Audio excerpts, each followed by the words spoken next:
donc on est avec Jordan sur le site d'ici les Moulineaux, où donc apparemment les camarades de GRDF sont venus soutenir le blocage, en tout cas le filtrage du site. Et Jordan donc, va nous parler de ce qui se passe en ce moment à GRDF et qu'il essaye de faire connaître un petit peu plus.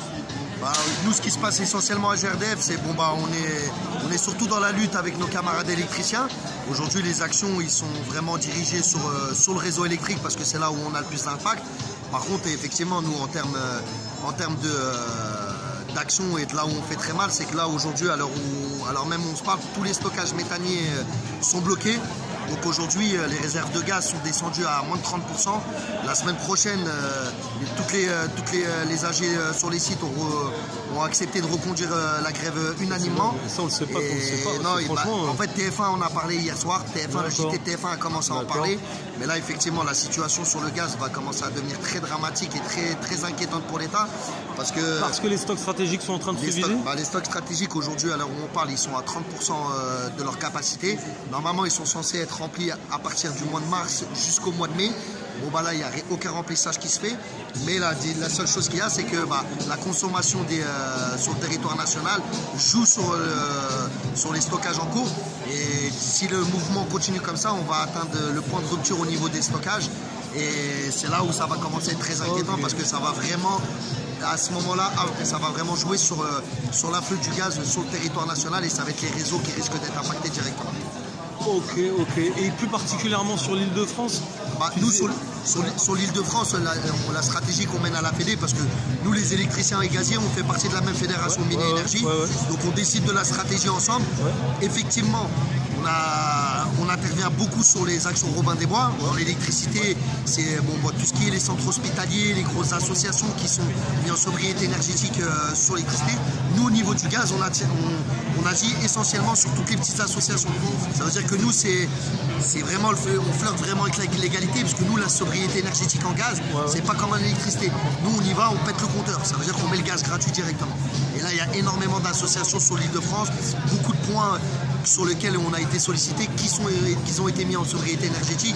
Maintenant, dans la communication qu'on fait, comme ce sont des actes qui flirtent avec la légalité, on ne se permet pas trop de communiquer sur les adresses, mais ça bouge beaucoup au sein du gaz. Et en tout cas, on est vraiment dans la convergence des luttes entre les électriciens et les gaziers. On essaye d'être le plus possible et le plus massivement dans l'action. Là, il y a les camarades qui ont été la semaine dernière, vendredi, assister le blocage de Ben. Donc le blocage de Ben, c'est le stockage gaz qui représente un petit peu toute l'Île-de-France. Et il est en grève reconductible. Il est où? Il est dans le 78. D'accord. Il est en grève reconductible depuis déjà 2 semaines. Le mouvement continue cette semaine. Et en fait, ces sites stratégiques, on en a 3 en France. On a Fos, il y en a 2 dans le sud, il y en a un en Bretagne. Et en fait, ceux-là, c'est ceux qui récupèrent l'afflux de gaz qui arrive en bateau. Il n'y a aucun déchargement qui sont faits. Les camarades sur place bloquent l'intégralité du site. Donc là, ça joue vraiment sur les sites de stockage stratégique français. Et l'impact, il va être dévastateur si le gouvernement ne comprend pas le message des salariés et du monde du travail. Et là, il va y avoir des vraies répercussions. Mais ça va. Où est-ce qu'on peut avoir toutes ces infos? C'est-à-dire que tu vois, les sites sur place. Nous, sur les réseaux sociaux, on a notre page de la FNME qui diffuse un maximum d'informations. Mais sinon, aujourd'hui, on a surtout des groupes entre nous, et on essaye tous de diffuser au fur et à mesure le max d'informations. Mais effectivement, aujourd'hui, les médias, ils sont surtout sur la couverture de ce qui se passe au niveau de l'électricité. Mais nous, on leur dit tant mieux, vous nous oubliez le gaz. Mais quand ça va se voir au niveau de tout le territoire national. Et alors pour vous soutenir, comment si des soutiens veulent venir? Moi après je parle pour l'Île-de-France parce que nous on est en plein dedans, mais après sur toute la France éventuellement. Sur toute la France, il suffit d'aller sur internet, de prendre les adresses des gros sites de stockage gaz. Il y en a plusieurs sur internet, c'est facilement trouvable. Et sur place vous trouverez tout le temps des camarades. Là en ce moment ils sont en grève reconductive et ils tiennent les piquets de grève jour et nuit. Donc il suffit de taper FNME quoi. Tu tapes site de stockage gaz. Sinon tu vas sur les sites Facebook de la FNME, tu trouveras toutes les informations. Super. Et tu auras tout ce qu'il faut, et si tu veux te rendre dans des sites, tu pourras te rendre un petit peu partout.